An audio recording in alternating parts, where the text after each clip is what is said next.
Okay, part 3. So now what we're doing is we're taking a fraction and we're writing it as a division problem. Now remember, really fractions are division problems, but it helps to write it out so you can actually recognize it as you have seen division problems all through math classes, in previous math classes. So our first one is 12 over 5. 12 over 5. I've written it over here. So 12 over 5. If I were to go ahead and write that as a division problem, I would go ahead and I'm going to take my numerator. Okay, I'm going to take my numerator and I'm going to put it here, 12. And I'm going to do my little division sign, 12 divided by, and I'm going to take my denominator and put it here. Okay, so this represents this. Same thing, 12 over 5 is 12 divided by 5. Another way to write that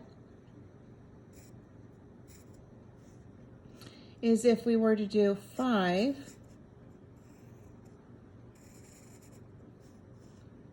and 12.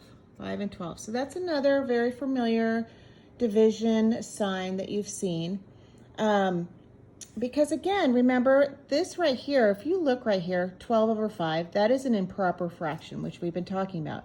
And improper fractions is where you have the top number is bigger than the bottom number. So in order to make this into a mixed number, we would have to say, how many times does 5 go into 12? How many times does 5 go into 12? Because we're really dividing. Okay, and so that means 12 divided by 5, right? And 5, how many times does 5 go into 12? So if I were to go ahead and solve this, I'm going to go, okay, 5 doesn't go into 1, but it does go into 12, and I know it goes into 12 2 times.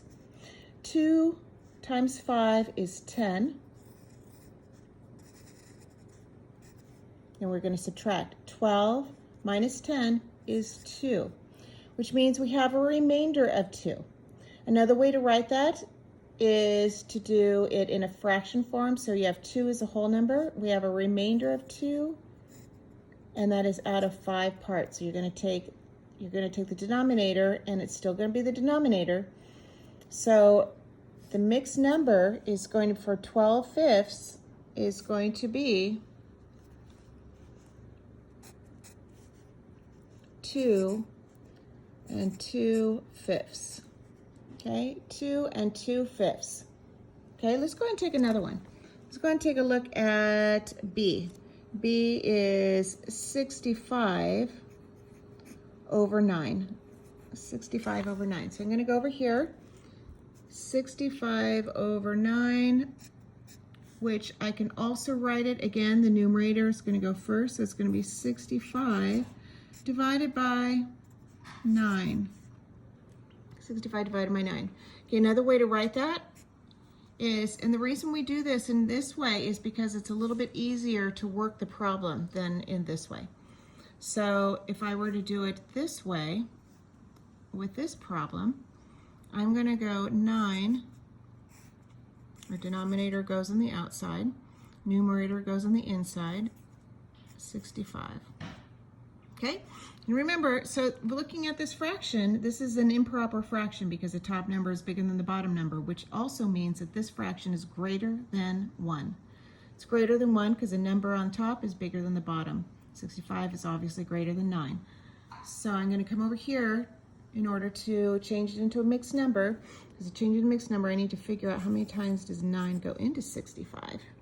So let's go ahead and work that. 9 does not go into 6. But it does go into 65 times, or 65, and how many times does it go into 65? Well, we know that 9 times 5 is 45. That's too small. Okay, 9 times 6 is 54. Might be too small still. 9 times 7. How many times is 9 times 7? 9 times 7 is 63. So we're going to go ahead and subtract that. 5 minus 3 is 2. 6 minus 6 is 0. So we have a remainder of 2. Okay, so I'm going to come up here And you've always seen, you do the remainder too, but we're not going to do that because now that you're in more advanced math, really, they prefer seeing it the fraction way, which is taking the leftover, because the leftover is going to be what is now our new numerator, and the number that we were dividing it into, that is our denominator, right? There's our denominator. Here's our denominator. So that is our denominator. It always stays the same. So our mixed number is 7 2/9. Okay, now mind you, all of these are correct.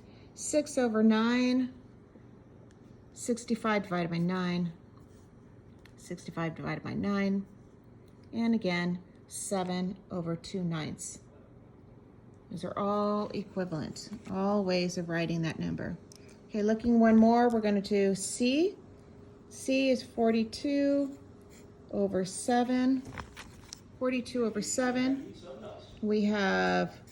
We're going to write it, okay, again, our numerator is going to go first, so we're going to go 42 divided by 7, or I'm going to write here 7 divided by 42. Okay, now again, I'm seeing that this is definitely an improper fraction because 42 is greater than 7. I'm also noting that this is a fraction that is greater than 1. Okay, so I'm going to figure out how many times does 7 go into 42. Okay, well, using my math knowledge, I know that 7 times 5, for example, is 35. So it definitely goes in 5 times because it's 35. Will it go in 6 times? Right? So 6 times 7 is what? 42, isn't it? So 6 times 7 is 42. 0, which means that our whole number is 6, which means that 42/7 is the same or equivalent to the number 6. It's the whole number 6. So here's how to write it in division form. Okay, so we're going to do together, we're going to do the last one, D.